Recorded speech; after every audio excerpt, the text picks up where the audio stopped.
आखिर कौन है ये महान सप्तऋषि जिनकी उत्पत्ति स्वयं ब्रह्मा जी के मस्तक से हुई थी, और क्यों इन सप्तऋषि को आकाश तारा मंडल में स्थापित किया गया है? क्या आप जानते हैं ये ऋषि काम क्या करते थे और इन सातों ऋषियों के गुरु कौन थे? चलिए जानते हैं सप्तऋषि के बारे में सब कुछ। दोस्तों, सप्तऋषियों का मतलब होता है 7 ऋषियों का समूह, अर्थात वो ऋषि जिन्होंने अपना सर्वस्व मनुष्य जाति के कल्याण और मंगल के लिए अर्पित कर दिया। वैदिक काल में कई ऐसे ऋषि मुनि हुए हैं, जिनमें से 7 ऋषि ऐसे हुए हैं जो पराक्रम, ज्ञान, धर्म, नीति, नियम की प्रतिमूर्ति थे। इन्होंने वेद को कई मंत्र दिए हैं। यह ऋषि वैदिक धर्म संस्कृति के संरक्षक, संस्थापक कहे जाते हैं।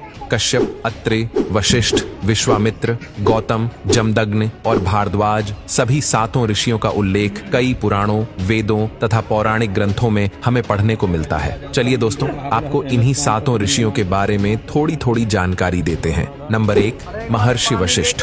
दोस्तों, महर्षि वशिष्ठ सप्त ऋषियों में से एक महान ऋषि थे। महर्षि वशिष्ठ भगवान ब्रह्मा के मानस पुत्र तथा अयोध्यापति राजा दशरथ के कुल गुरु थे और भगवान श्री राम के भी वह गुरु थे। महर्षि वशिष्ठ त्रिकालदर्शी होने के साथ ही परम वीर तथा ज्ञानी महर्षि थे। महर्षि वशिष्ठ को ईश्वर के द्वारा सत्य का ज्ञान हुआ था। महर्षि वशिष्ठ ने भगवान श्री राम के जीवन में अपना अमूल्य योगदान देते हुए जन कल्याण तथा मंगल के लिए अपना सर्वस्व न्योछावर कर दिया था। नंबर 2, महर्षि विश्वामित्र। दोस्तों, महर्षि विश्वामित्र भी सप्त ऋषियों की श्रेणी में आते हैं। इनके पिता महाराज गादी थे, जो एक क्षत्रिय थे, इसलिए महर्षि विश्वामित्र भी पहले क्षत्रिय थे और उस समय उनका नाम राजा कौशिक था। महर्षि विश्वामित्र ने ब्राह्मणत्व ब्रह्मा जी की घोर तपस्या कर तथा महर्षि वशिष्ठ की मान्यता के बाद ही प्राप्त किया था। पुराणों में महर्षि वशिष्ठ तथा महर्षि विश्वामित्र के युद्ध की चर्चा हमें पढ़ने को मिलती है। महर्षि विश्वामित्र ने रामायण काल में अपना अमूल्य योगदान दिया। वह राजा दशरथ से ताड़का, मारीच, सुबाहु के वध के लिए भगवान श्री राम और लक्ष्मण को लेकर वन गए, जहां भगवान श्री राम ने ताड़का और सुबाहु नामक राक्षस का वध किया। इसके बाद उन्होंने देवी अहिल्या का उद्धार किया और जनकपुरी पहुंचकर माता सीता के स्वयंवर में शिव धनुष तोड़ माता जानकी से नाता जोड़ा। महर्षि विश्वामित्र ने प्रभु श्री रामचंद्र जी और लक्ष्मण को धर्म, नीति और ज्ञान की शिक्षा दी थी, जो उनके लिए पथ प्रदर्शक और प्रेरणादायक रही। नंबर 2, ऋषि कश्यप। ऋषि कश्यप ब्रह्मा जी के मानस पुत्र, मरीचि के विद्वान पुत्र थे। हिंदू मान्यताओं के अनुसार कश्यप ऋषि के वंशज ही सृष्टि के प्रसार में सहायक हुए। कश्यप ऋषि की 17 पत्नियां थीं।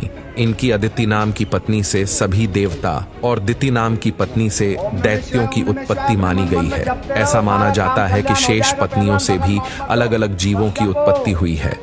नंबर 4, महर्षि भारद्वाज। दोस्तों, भारद्वाज ऋषि वैदिक काल के महान तपस्वी तथा सप्त ऋषि थे। इनके पिता देवताओं के गुरु बृहस्पति और माता का नाम ममता था। भारद्वाज ऋषि ऋग्वेद के 6वें मंडल के मंत्र दृष्टा थे, जिसमें 765 मंत्र हैं। भारद्वाज ऋषि ने भारद्वाज संहिता और भारद्वाज स्मृति भी लिखी है। दोस्तों, भारद्वाज ऋषि के 10 ऋषि पुत्र हुए थे, जो सभी ऋग्वेद के मंत्र दृष्टा थे। इनकी रात्रि नाम की एक पुत्री भी थी, जो रात्रि सुखद की मंत्र दृष्टा थी। नंबर 5, महर्षि अत्रि। दोस्तों, ऋषि अत्रि एक महान ऋषि और सप्त ऋषियों की श्रेणी में आते हैं, जिन्होंने जन कल्याण परोपकार के लिए ही अपने सभी कार्य किए। अत्रि ऋषि ऋग्वेद के 5वें मंडल के दृष्टा थे। अत्रि ऋषि परमपिता ब्रह्मा के पुत्र और सती अनुसुईया के पति हैं। वैदिक काल की 16 सतियों में माता अनुसुईया का नाम बड़े ही आदर से लिया जाता है। सती अनुसुईया के सतीत्व की परीक्षा लेने आए त्रिदेव अर्थात भगवान ब्रह्मा, विष्णु और महेश को देवी सती अनुसुईया ने 3 छोटे छोटे बालकों में परिवर्तित कर दिया था और उनकी याचना स्वीकार करते हुए अपने सतीत्व की रक्षा की।